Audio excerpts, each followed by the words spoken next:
sa final series na to, magampanan ko ng maigi, ng maayos yung role ko sa team.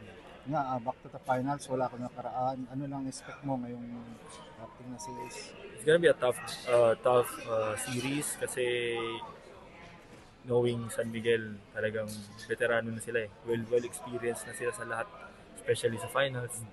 So it will all boils down kung sino yung pinaka magaling pagdating sa compose, kung sino yung pinaka-compose na maglaro na team. Well definitely sila yung makakalamang sa series na to. So yun yung ini-aim namin na sana mapantayan namin yung experience na meron yung SMB pagdating sa finals. Yung talk about Don Torriano na sinasabi niya, ipo 4-0 kayo. Ano masasabi mo? Ano lang naman yan, kumbaga ako sa tagal ko na sa paglalaro ng PBA, mind games lang yan eh. Mina-mind games lang kami ni Don, parang sinisira lang niya yung ano namin eh, focus namin na parang kailangan manggigil kami, pero hindi, mind games lang yan. Well, at the end of the day, bilog ang bola. Hindi natin alam ano pa magiging outcome. So, sa akin naman, kung gusto nila ng 4-0, siyempre, bibigyan namin sila ng talagang maganda at matinding laban bago nila kami ma-4-0 kung sakali man. Pero siyempre, di naman kami papayag. Gagawin din namin yung best namin. Ray, ito, yung si Jordan at saka si Brandon, last time parang mid-conference audition lang eh.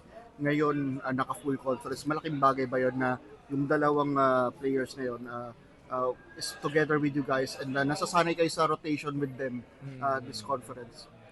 Malaking factor yun, nakabuo na sila ng isang conference, no, kasi mas nabubuo din yung chemistry namin, and especially with Jordan na talagang isa sa mga major minutes na nilalaro sa team, and pagdating naman sa scoring, inaasahan din talaga siya.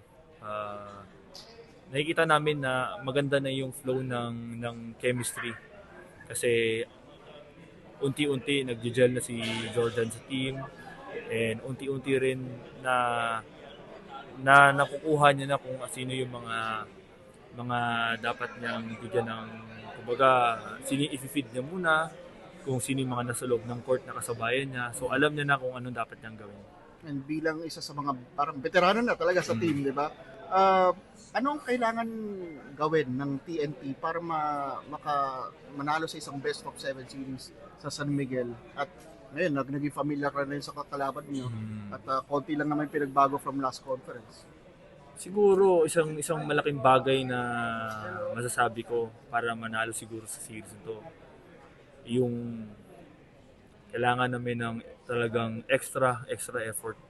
Kasi kung effort lang ang pagbabasehan, hindi kami mananalo eh. Kasi may Junmar sila. So guard-oriented din, highly talented, and ano rin yung San Miguel eh, yung guard ng San Miguel. So di pwedeng effort lang eh. Extra effort din talaga. So yung mga 50-50 balls, mga small details na pwedeng maging magpapanalo sa amin. So yun yung kailangan naming hindi dapat kaligtaan kasi baka later on yun yung maging susi pala para makakapag-champion kami. Sinabi kanina nito na si Don daw nag-predict ng 4-0. Ikaw ba meron ka bang forecast na kailan matatapos tong series na to? O 7 game series ang iniisip? Well, sa totoo lang, as a person na outside basketball, ang dali lang magsalita kasi pero pag ginawa mo na, ang hirap eh. So ako, I don't really kumbaga, di ko talaga ugali na magsabi ng advance na parang 4-0 na kami, kaya namin to. Kasi madali lang sabihin yun eh, pero pag ginawa mo na, mahirap.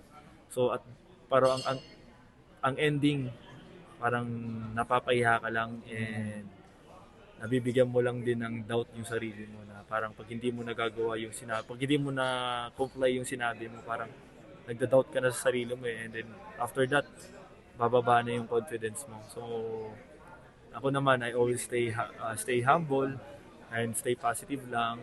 And syempre, tiwala lang din ako sa mga teammates ko and sa mga coaches. Kasi, ang basketball naman, team effort yan. Well, hindi naman individual yan eh. Team effort yan eh. So, kailangan niya 15 players and coaches ang magsama-sama dyan total team effort para masungkit tong kampeonato. Pag natatalo TNT, ang pang-Alaska lang mga netizens is hirap, hindi kayo mananalo pag wala si RHJ. Meron pumapasok ba sa isip ngayon na kailangan natin ito all Filipino, kailangan ma-prove natin sarili natin dito. Well, nandun na yun, given na yun na kailangan we have to prove to them, to our doubters, haters, na even without RHJ, kaya natin mag-champion. And at somehow naman, no, we already proved naman them kasi imagine mo, last conference, all Filipino, we made it to the finals kahit na sobrang, alam mo, bago kami mag-finals nun, di ba, dami na naming injured nun. Ako, tapos yung iba, may mga iniinda na, si Jason. So, pero we still managed to karating pa rin kami sa PBA finals, and eto nga another finals naman for us, all Filipino without RHJ. So I think message na namin yun sa mga haters na na hindi kami totally nagre-rely kay RHJ. Kumbaga, kaya din namin makipag-compete even without RHJ. So, yun nga, medyo kinakapos lang kasi siyempre, that's life, that's basketball. Hindi naman may mga pa at kamay naman din yung mga kalaban namin. Nag-iisip din naman yan sila, nag-aaral din naman sila naglaro, nanonood din naman sila ng mga games namin. So, siyempre, kung sino yung pinaka-mas more focus sa game, pinaka-motivated, definitely siya yung lamang sa series eh.